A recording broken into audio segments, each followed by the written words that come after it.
The worst kept secret for about a week has finally been confirmed as Edinburgh and Scotland fullback Blair Kinghorn officially completes his move to Toulouse in France. Now, this move is practically immediate. What do I quite mean by that? He's not moving straight away, he's not in France tomorrow. But he's not waiting until the summer or something. He's going after the Ulster game, so that's next. So Edinburgh's playing Benetton tomorrow, Ulster next week. So just before Europe, he will make the change. I don't know if he'll make his debut in the first round of Europe for Toulouse, because he might. Now this is due to the fact that Jaminet just left Toulouse. They were looking for a replacement. Now, subject to medical, of course. All that stuff, as usual with players. Now, the amount of money he's left with is not quite known. It's known to be 6 figures, but that's about it. So it's a decent amount of money coming in. 6 figures, what do I mean decent? It's a really good amount of money coming into Edinburgh there. It looks like, just skimming some of the quotes from Sean Everett, Edinburgh's head coach, that it looks like Kinghorn wanted to leave Edinburgh at the end of his contract anyway. Now, I'm not 100% sure when his contract did end. But, it helped. He was just open for the move. The fact that, when Edinburgh's full, he's what? He's had stints at 10, he's had stints on the wing, and he's had stints at 15. You look at Edinburgh's fully starting team, say everyone's fit. Is he a better 10 than Ben Healy? No. Is he better on the wing than Duhan van der Merwe or Darcy Graham? No. Is he a better 15 than Emiliano Bofelli? No. So you see, say Edinburgh get to the later stages of Europe, and I think they do have a good chance, however, I'm not talking about that at the minute. With that, he's not going to start. He's going to be the utility bench option, and that's where I love Kinghorn. I think as a starter, he's good, he's solid, don't get me wrong, he's a very good player. He's very inconsistent though. Very inconsistent, When he works, when he doesn't, he doesn't. And I hope that this move to France, as it did with Finn Russell, matured him a lot, took him from just mad flair player who'd just try and pull anything and everything off to more calculated, still pulls off the mad stuff but knows when to pull it off, when it will be effective. And you look at Finn Russell over the last couple of years, his consistency's gone up massively.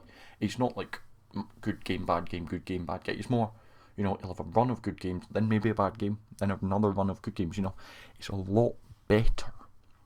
And I hope this happens to Kinghorn as well. It will benefit him, it will benefit Scotland, who I was worried, especially with Hogg going, I was worried with the 15 options. Looks like it's still Blair Kinghorn and Ollie Smith, as the 2 frontrunners.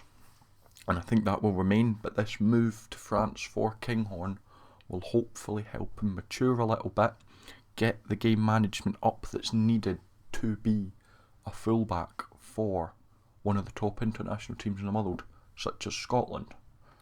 And now you can laugh that I say Scotland's a top international team in the world. They are. They want Scotland are good enough to push for the Six Nations if they can hold it. And being able to, develop their players is exactly what you want.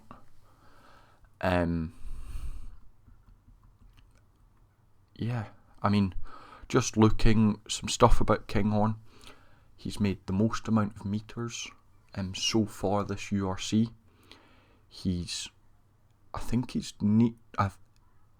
Is he top for clean breaks as well? And he's near the top for offloads. So you can see he's very flair. He likes to run with the ball. He likes to pop in little basketball passes and stuff, which is great when it works. But if you're trying to throw basketball passes on your own 5 metre line and it gets dropped and a Bulls player can just dive on it and score a try, e.g. last week, yeah, that didn't work. But, you know, there's plenty of time that it has worked. He does score tries. He does create chances. He was really good in the Six Nations. He was a key part, especially when Hogg was injured for most of it. He came in and, to be honest with you, we didn't really miss Hogg. I mean, I know the 100th cap stuff was good, but on the field wise, it didn't really feel different. So I think this is a massive move. I think it's a really good move for him. He is only 26. You know, he's not like really young. You know, he's kind of coming into his prime, I think. You know, in the next few years, which will be really good to see. I want to see his head being levelled. And yeah, hope he gets on. What does this mean for Edinburgh? I think the main problem for Edinburgh will be depth now. You look at the minute, you've got, now we look at fullback, for example. For Edinburgh, you've got Boffelli, Kinghorn, then I think it would go to Nathan Sweeney, who's a younger player, who looks good, but has only had 5, maybe 10 caps for Edinburgh, so slowly build him in.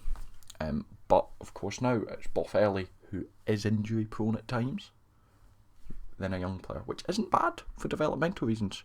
But, you know, if you're going in, especially later on in the season, if Edinburgh, you know, they're on course to make knockouts of the URC quite comfortably at the minute. Now, I'm not saying they won't, they will definitely, but they're looking like they will. And then you think they're in the Challenge Cup, they're playing well at the minute, they could go far in that. If you're having to play a youth player at 15, well, he's not youth, but a younger, more inexperienced player. Yeah, but, you know, it's all part of the game, you know. I really hope that, yeah, the depth comes through. But, yeah, so that's Blair Kinghorn's away to Toulouse.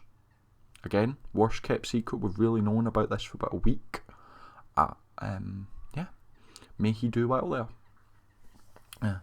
Thank you for watching. If you enjoyed, make sure to subscribe, like, all that good stuff. Check out my Twitter and my TikTok. And yeah, I shall see you legends later.